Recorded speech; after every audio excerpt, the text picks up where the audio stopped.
그다음에 기록형하고 선택형은 이제 시간 되는 대로 한 번씩 해보도록 합시다. 그다음에 8월 것도 있고 10월 것도 있고 그러는데 나중에 한꺼번에 다 모아서 할 때도 있고 그렇지만 일단 나올 때 바로 한번 연습을 해보는 게 여러분들 실력에 좀 도움이 될 거라고 생각을 해서 시간을 냈으니까요. 서로 빨리 연습을 해보도록 합시다. 자, 그럼 올해 본 사람도 있고 저기 한 사람도 있고 있죠. 그러니까는 하여튼 그런 문제를 먼저 보도록 합시다. 그래서 하여튼 저 사례형 접할 때 일단은 여기 보면 알겠지만 본 시험도 그렇고 저기 뭐 하여튼 문제를 보면은 우리가 공부를 안 했던 거라든지 뭐 아주 뭐 새로운 그 논점 그런 거는 거의 없어요. 여러분들이 알고 있는 지식을 얼만큼 잘 조합을 해서 잘 답안지 현출시키느냐 이게 문제인데 그래서 모범 답안 했지만 요거는 이제 대충 보니까 그 모범 여러분들 답안에다가 한번 대입을 시켜보니까 2배 정도 되는 것 같아요. 2배. 그러니까 왜 그러냐면은 여기는 답안지는 어쩔 수 없이 그 해설이 들어가야 되고 그다음에 요건 사실 쓰고 포섭을 하니까 그게 2배가 걸리는 것 같아요. 그러니까는 여러분들은 그렇게 할 필요까지는 없잖아요. 그래서 뭐 요건 사실 1, 2, 3 있다. 여기 쭉 해설이 이렇게 있지만 뭐 요건 사실 이렇다. 그럼 다시 포섭을 해서 이렇다. 이렇게 하잖아요. 그러니까 이렇게 하니까 2배 정도가 걸리는 것 같아요. 그러니까 여러분들은 이렇게 요건 사실을 내고 이제 포섭을 하잖아요. 그죠?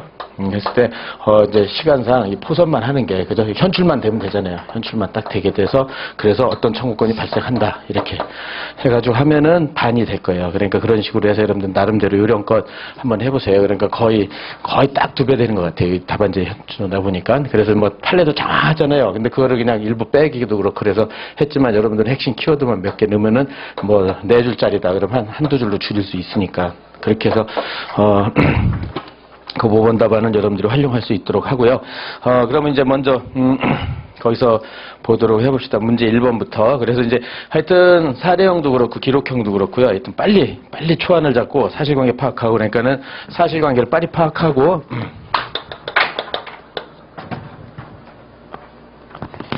네, 사실관계 빨리 파악하고 그다음에 초안을 잡고요. 초안을 잡고 그다음에 목차를 빨리 만들어 이걸 얼마큼 빨리 하느냐가 문제예요. 그래서 이걸 빨리 해서 여러분들 했는데 일단은 사실관계부터 보면은 을과 병은 각 3분의 2, 3분의 1 지분에 따라 X주택을 소유하며 을과 병의 합의에 따라 을이 단독으로 X주택을 거주하고 있다. 이렇게 해가지고 짧고 하여튼 그 을이 3분의 2 병이 3분의 1이죠. 이렇게 해가지고 거기서 X주택을 소유하고 있다. X주택을 수요하고 있었고 그 다음에 합의에 따라 을이 단독으로 X주택을 거주하고 있다. 단독으로 점유하고 있다는 거죠. 이건 합의가 안 해도 그죠? 합의를 안 해도 이건 공유 과반수 지분이니까 단독 점유 관리 방법으로 단독으로 점유할 수 있어요. 어쨌든 합의를 했으니까 이건 적법 점유가 되겠죠. 일단 이렇게 해놓고 그렇게 한 다음에 그 다음에 2010년 4월 1일 을은 가백의 X주택 보수를 의뢰하면서 대금을 5천만 정을 공사함과 동시에 지급하기로 약정하였다. 그렇게 해가지고 2010년 4월 1일 을이 이제 도급인이 되겠죠. 그 다음에 갑이 수급인. 그래서 이제 5천만 원에 이제 도급계약을 체결했죠. 이렇게 됐고 그 다음에 그래서 갑은 2010년 10월 30일 보수 공사를 마쳤고 공사 과정에 3천만 원 상당 공사비가 지출되었으며 보수 후 X주택의 가치가 2천만 원 상당 높아졌다. 그래서 2010년 10월 31일 날 여기 수급인이 갑이 공사를 보수 공사 완료했고 그죠? 이렇게 됐다. 이때부터 이제 공사대금 채권이 발생했겠죠. 이렇게 돼가지고, 그래가지고 이제 얘가 지출한 게 3천만 원을 지출했고, 2천만 원은 같이 증가됐고, 이렇게 해서 하였고, 그 다음에 그러나 을이 공사대금을 지급하지 않아서 갑은 X주택의 점유를 하고 그 반환을 거절하고 있다. 이렇게 해가지고, 그러니까 여기서 공사대금을 안 주니까 갑이 결국은 점유하고, 반환 거절하고 있죠. 반환 거절하고 있다. 그러니까 이제 반환 거절은 이거 이제 공사대금이니까 그죠? 공사대금으로 반환 거절할 수 있는 권리는 유치권하고 그죠? 동양이죠. 그래 동류 뭐 하여튼 이렇게 두 개를 행사하면서 반환 거절하겠죠. 이렇게 하고 그 갑은 2012년 12월 1일 을과 병에 승낙 없이 임대기간 2년을 정한 X주택을 정액의 임대료고 전입신고 확정 일자를 받은 정은 X주택 입주를 했다. 12년 12월 2일 갑이 정한테 임대를 했죠. 그래서 그래서 얘는 대항력을 갖췄고, 그죠? 전입신고하고, 확정일자까지 가졌다. 이렇게 돼 있죠. 그 다음에 2013년 9월 30일 공사대금 지급을 최고하는 내용으로 갑이 작성하여 발송한 우편이 2014년 10월 2일 도달을 하였다. 그래서 2013년, 거기서 문제로 9월 30일 갑이들한테 공사대금을 최고로 했겠죠. 공사대금 최고. 해가지고 얘가 언제 도달을 했냐면은 10월 2일 날 도달하였다. 최고가 도달하였고 이런 상태에서 그 다음에 한편 의가병은 2014년 1월 15일 각 지분에 기하여 각각 정월상도로 액수주택 인도소를 제기하였다. 이렇게 해가지고 그래서 이제 여기까지가 이제 사실관계가 됐고요. 그 다음에 이제 그러면은 의과병이 이제 첫 번째 소재기가 누구한테 했냐면 갑과 정이, 갑이 정, 그죠? 이렇게 있다. 그렇게 해가지고 건물 인도 주택, 그러니까 X주택. 인도의 소를 제기했겠죠? 인도의 소. 그죠? 그래서 언제 제기했냐면 2014년 2014년 1월 15일 날 소를 제기했다. 이렇게 되어 있고요. 그래서 이에 대해서 갑은 2014년 각 지분의 인도 청구, 그 다음에 2014년 2월 1일을 상대로 공사대금 전액을 청구하고, 그 다음에 병을 상대로 공사비 3천만 원 중 갑의 지분의 비율에 따른 1천만 원의 비용 상환 또는 부당이득 청구를 하는 반소를 제기하였다. 그래서 이게 이제 본소가 됐고, 여기서 초안을 잡으려면 이렇게 반소로 해가지고요. 이렇게 해서 이제 누구를 상대로 했냐면 갑하고 병한테, 그죠? 을을 상대로 공사대금, 병을 상대로 해서 이제 을과 병을 상대로, 그죠? 을과 병을 상대로 갑이 반소를 제기한 거죠. 이렇게. 그래서 여기서는 공사대금일 거고, 여기서는 이제 1천만 원의 비용 또는 부당이득으로 청구를 했다. 그래 반소를 제기했다. 이 소송에서 먼저 갑은 첫 번째 을이 공사비 전액을 지급할 때까지 을은 물론 병에도 주택 인도를 거절한다. 이렇게 해가지고 여기서 이제 이게 그러니까 아까 말한 대로요. 유치권이나 동의항을 행사하는 꼴이 됐겠죠. 그래서 일단은 이거는 주택인도권이다. 그러면 여기 213조 본문 또는 이제 약정이 있을 텐데 일단 213조 본문에 소유권에 의한 물건 반환이죠. 소유권에 의한 물건 반환 청구권을 해가지고 요건 사실로서 첫째 을과 병이 이제 건물을 주택을 소유하고, 그죠? 주택을 소유하고, 그 다음에 두 번째 병과 정이 이 주택을 점유할 거, 이게 요건 사실이 되겠죠. 그죠? 그러면 얘가 213조 단서의 점유할 권리로서, 그죠? 항변을 하겠죠. 점유할 권리 항변으로서 지금 말한 대로 첫째, 점유하면서 유치권과 동의항을 행사하겠죠. 점유하면서, 그죠? 그러니까 공사대금 청구를 할 수 있는 것은 이게 딱 틀이잖아요. 그래서 공사대금 청구를 했을 때, 이렇게 됐을 때 유치권과 동의항으로 대항할 수 있고, 그 다음에 정은 주임법상 대항력으로 인하여 2014년 10월 30일까지 액수주택 사용 수익한 권리가 있으므로 액수주택 인도를 거절한다. 요거는 이제 갑이 한 거고, 그죠? 갑이 한 거고, 정은 임차권으로, 그죠? 자기는 대항력 있는 임차권으로 이제 이렇게 해서 항변이 되겠죠. 점유의 권리 항변. 이렇게 정리를 해놓고, 그 다음에, 을과 병은 또, 그리고 을과 병은, 그 다음에 공사 완료 3년 경과 또는 액수주택이 무단 임대 등으로 갑의 권리가 소멸하여 있으며, 그렇지 않은 경우도 액수주택 인도와 상환으로 대금을 지급해야 한다고 주장하였다. 이렇게 돼가지고 3년이 경과됐다. 이렇게 되니까는 여기서 유치권, 요거를 행사하는 거는 지금 본 대로 뭘 기준으로 하냐면 공사대금 채권을, 피담보 채권이요. 공사대금 채권이잖아요. 그죠? 공사대금 채권이다. 그래서 공사대금 채권에서 이제, 이게 이제 소시가 완성됐다고 재항변을 했겠죠. 그죠? 여기에 대해서 소시 완성됐고, 그 다음에, 무단임대로, 그 다음에 무단임대로 권리, 그러니까 갑의 권리가 소멸됐다. 특히 이제 유치권이죠. 특히 무단임대로 갑의 유치권이 소멸됐다. 이렇게. 이거는 조문에 있으니까 324조에 이제 소멸됐다. 이렇게 대항을 했겠죠. 그죠? 이렇게 돼서 공사대금에 대해서 이렇게 했고, 그 다음에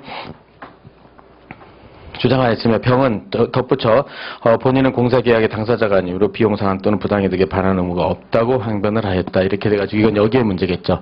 여기에 문제. 그래서 공사대금에서 이제 여기서 공사대금의 요건 사실을 보면은 일단 도급계약 사실, 그죠? 도급계약하고 일의 완성 사실. 이런 것들 하여튼 여러분 요건 사실 안에서 완성 사실 2개 하면은 공사대금 청구는 발생한단 말이에요. 그죠?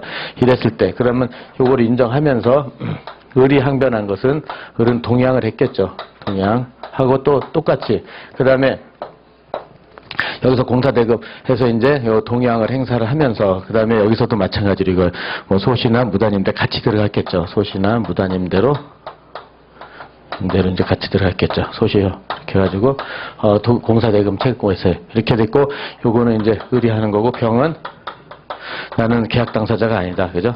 나는 계약 당사자가 아니다. 그렇게 되기 때문에 비용 상환도 못하고 그 다음에 저기 부당이득도 나한테는 청구하지 못한다. 이렇게 잡아놓고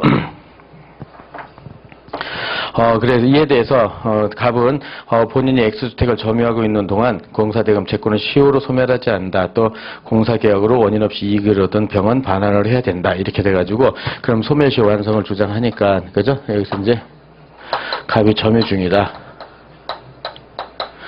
점유 중일 때는 소시가 완성 안 된다. 그렇게 하고 무단임대에 대해서는 그다음에 여기 대해서는 여기서는 그냥 부인을 한 거죠. 그리고 공사계약으로 원인 없이 이익을 얻었다. 어쨌든 여기서 병은 이익을 얻었다. 이렇게 해가지고 정리를 해놓은 거. 그런 다음에 이렇게 됐죠. 그러면 이제 어느 정도 정리가 됐죠. 이렇게 되면 사실관계 파악하고 초안까지 잡은 거죠. 양쪽의 초안을 이렇게 됐다. 이렇게 돼가지고 그렇다면은 이제 1번 갑을 병정 각 주장을 기초로 본소와 반소의 결론 및 그에 따른 법적 근거를 설명하라. 이렇게요. 그러면은 먼저 본소에서요. 그렇다면은 이게 칸이 그럼 본소는 그대로 여러분 목차에 맞춰가지고 그래서 거기서 이제 결론을 여러분들 판단할 때도 거기서 이제 질문에서 거기 결론과 그에 따른 법적 근거를 설명하라 그러면 거기에 결론과 그렇게 쓰면은 이제 결론을 쓰고 그죠? 이렇게 근거를 쓰고 결론은 남겨놓고요, 그죠? 그러니까 그다음에 이제 본소 청구에 관하여 이거는 저기랑 똑같아요. 많이 이게 기록형으로 나왔다 그래도 이 결론이 청구 취지잖아요. 청구 취지 그죠? 나중에 청구 취지 쓸 걸 대비해 놓고 여기 청구 원인이잖아요. 청구 원인에서 이렇게 되는 거잖아요. 결론 그리고 사례형에서는 결론 근거 이렇게 거의 이렇게 통일이 돼 있죠. 거의 여러분들이 자꾸 그 사례형이랑 기록형 따로 하지 말고 이렇게 한꺼번에 통일적으로 해보세요. 그렇게 해가지고 그 다음에 그 본소 청구에 관하여서 그렇다면 첫 번째 그러면 여기서 목차가 가죠. 그 다음에 그래가지고 을과 병의 주택 인도 청구 가부 그죠? 청구 가부 이렇게 해가지고 그죠? 이렇게 해가지고 일단은 요건 사실을 반갈해서 인도 청구권에 발생해서 이제 먼저 요건을 검토해야 되겠죠. 그래서 요건에서는 일단 청구권을 발생해서 요건을 거기서 본 대로 을병이 소유, 그대로 쓰면 되죠. 좀 목차 맞춰가지고 을병이 소유를 해야 되고 두 번째 갑하고 정이 점유를 해야 된다. 이렇게요.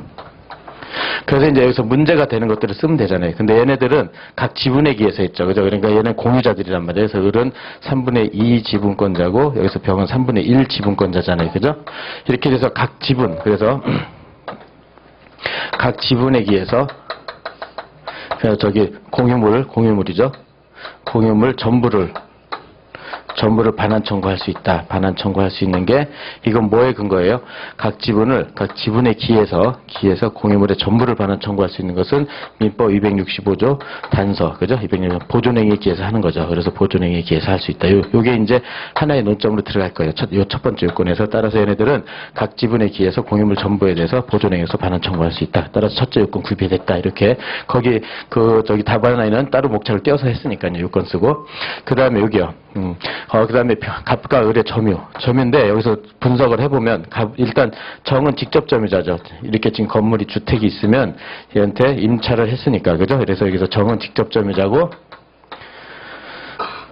그래서 이것도 여러분들이 공부할 때 많이 했을 텐데 갑은 간접 점유자란 말이에요. 그죠? 간접 점유자 점유를 하고 있지 않죠. 간접 점유자가. 이렇게요. 그러면 요거를 옆에서 가보면은 이랬을 때 이거는 지금 본 대로요. 213조 본문에 기한 소유권에 기한 반환 청구요. 반환 청구의 상대방은 직접 점유자를 해야 돼요. 상대방은 직접 판례에 따르면요. 상대방은 판례에 따르면 첫째 직접 점유자만 상대로 해야지. 직접 점유자만을 상대로 해야 된다. 따라서 간접 점유자는 상대방이 되질 않아요. 간접 점유자는 상대방이 안 돼요. 이렇게요. 그 다음에 둘째로 약정. 약정에 기한 반환 청구. 약정. 그러니까 매매나 임대차나 지금 도급이요. 약정에 기해서 반환 청구한다. 반환 청구. 반환 청구의 상대방은 이건 여러분들이 판례를 다 좀 연습, 대부분 교과서에 있으니까 여기서는 직접 점유자도 되지만 간접 점유자도 되겠죠. 간접 점유자도 된다. 이게 판례 입장이죠. 그러니까 이걸 먼저 잘 알아야 돼요. 그죠? 여기에 대해서 지금 청구권 발생 여부에 여기에 대해서요. 그렇게 해가지고 지금 본 대로 213조 본문에